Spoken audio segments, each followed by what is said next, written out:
will anyway be brought to a stop. But that which is still is for always. No moment in the existence is perpetual.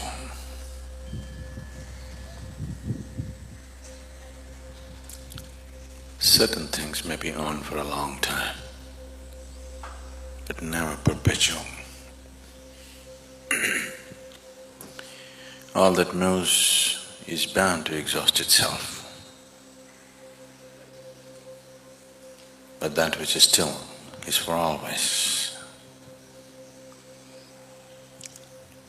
And what's being termed as meditation is essentially to move towards that stillness, to become like the core of existence. It is not that you have to strive to become like that. If you learn to penetrate, it is like that. It is not something that you do, because doing is moment. It is something that you fall back into, because it's from that stillness that moment has originated. It is from that stillness that the surface is movement. On the surface there are many kinds of actions, many kinds of colors, many kinds of reverberance. Not against it. All that you call as life, all that you generally know as life, is the surface reverberance. But once you have the taste of stillness, if you wish, you can play the surface. Otherwise you can just fall back. If you do not know the core, if you have never tasted the still core, forever it's in some kind of compulsive movement. It doesn't matter how exciting you find life right now, one day you will tire. I hope that you don't fall off life because you're tired. You fall off life because you're ripe. A fruit should fall off the tree because it's ripe, not because it's tired. Because with ripeness comes sweetness. With ripeness comes maturity. With ripeness comes new possibility. If you're tired and fall off, that's not the right way to fall off from life. So meditation is not an option.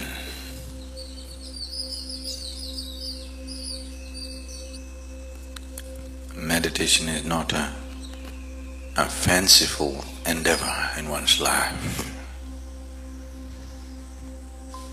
If you do not know how to be still, you can only be ill, there is no other way. You may have different names for your illness. Do you know,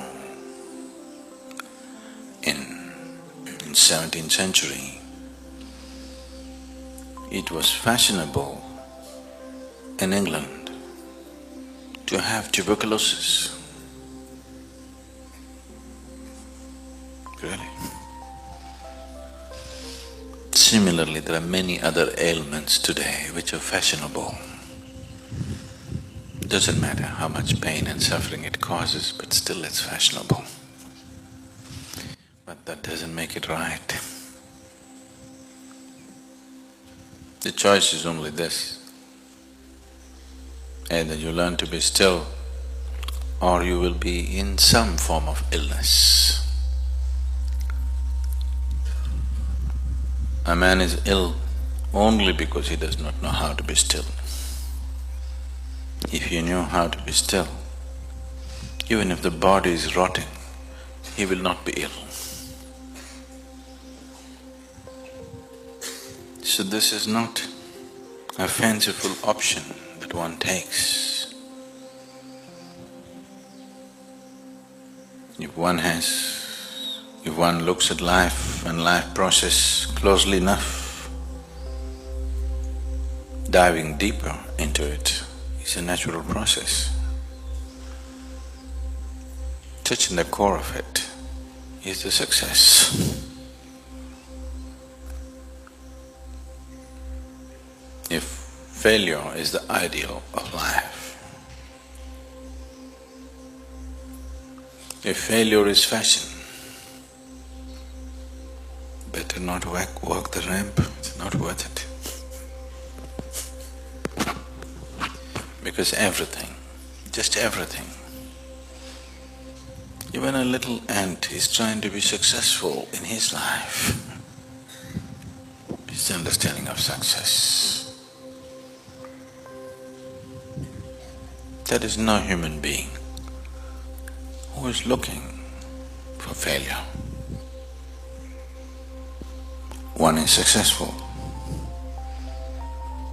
only when he finds full expression to all that he is, and that will never ever happen without one becoming meditative.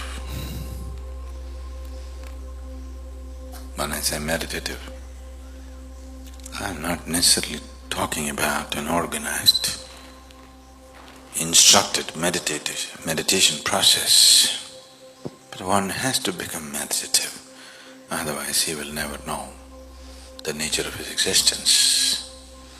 If you do not even know the nature of who you are, finding full expression to that is just out of question.